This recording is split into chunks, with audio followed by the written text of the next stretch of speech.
when a film has a really lovely narrative but a really irritating protagonist, I never really know quite how to feel after watching it. That's definitely the case with Miss Christmas. I love Hallmark films and I think they all have something going for them, and that's definitely the case here, mainly in the way of Sam and his son Joie. I liked their family unit and I thought they had a lovely backstory and they were really well developed. The protagonist, Holly, who is nicknamed Miss Christmas, is really irritating and, for the most part, not a nice person. And I have to say, Brooke Dorsey plays her. I think she plays her very well for the way that the character has been written. I have no issues with the acting or any of the acting across the board.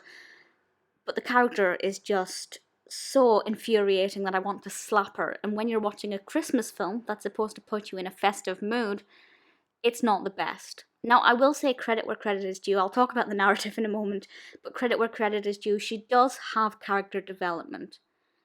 But when I feel like it takes a long time to get anywhere with her, and she's very nasty. And I'll talk about why she's nasty in a second. So the narrative I'll read from IMDb, as I don't believe it gives any spoilers. Nicknamed Miss Christmas, the official tree finder for Chicago's renowned Radcliffe Tree Lighting, is left desperate to find the perfect tree. A letter from a young boy promising his tree is perfect sends her to a small town where she learns the young boy's dad isn't willing to part with the tree.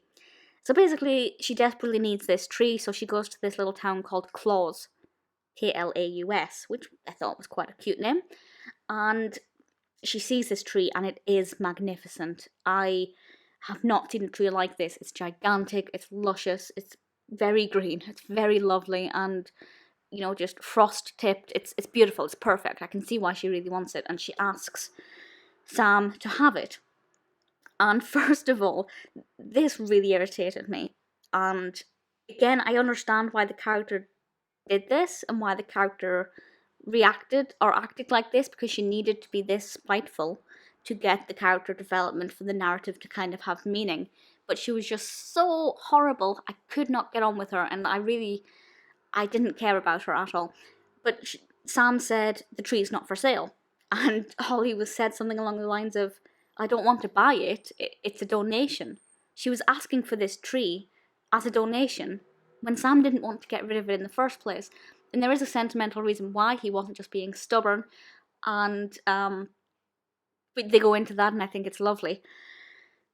And she just continues to push and push and push, and even after she finds out why he does not want to get rid of this tree for sentimental reasons, she continues to ask for it. She's selfish, she's self-centered. I realise she has a job to do, but she's completely disregarding this man's feelings and the meaning of this tree. And that is the antithesis of Christmas. And she does not deserve the name Miss Christmas. And there are, this character isn't perfectly well written. Not only is she nasty, but a lot of her actions don't make sense with somebody who is trying to bring happiness and who is nicknamed Miss Christmas. She's kind of the anti-Christmas with her attitudes. So that didn't make a lot of sense.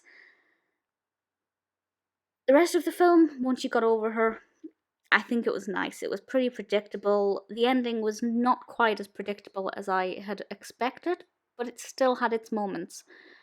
Would I recommend this film? Sure, it's decorated, directed by Mike Rohl and written by Joie Botkin.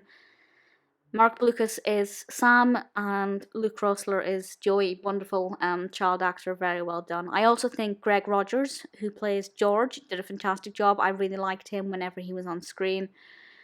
So the film has things going for it. It's just got one big, massive problem, and that's the title of the film.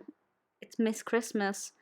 Holly is a terrible character, poorly written, decently acted, but really ruined what could otherwise have been a really magical film.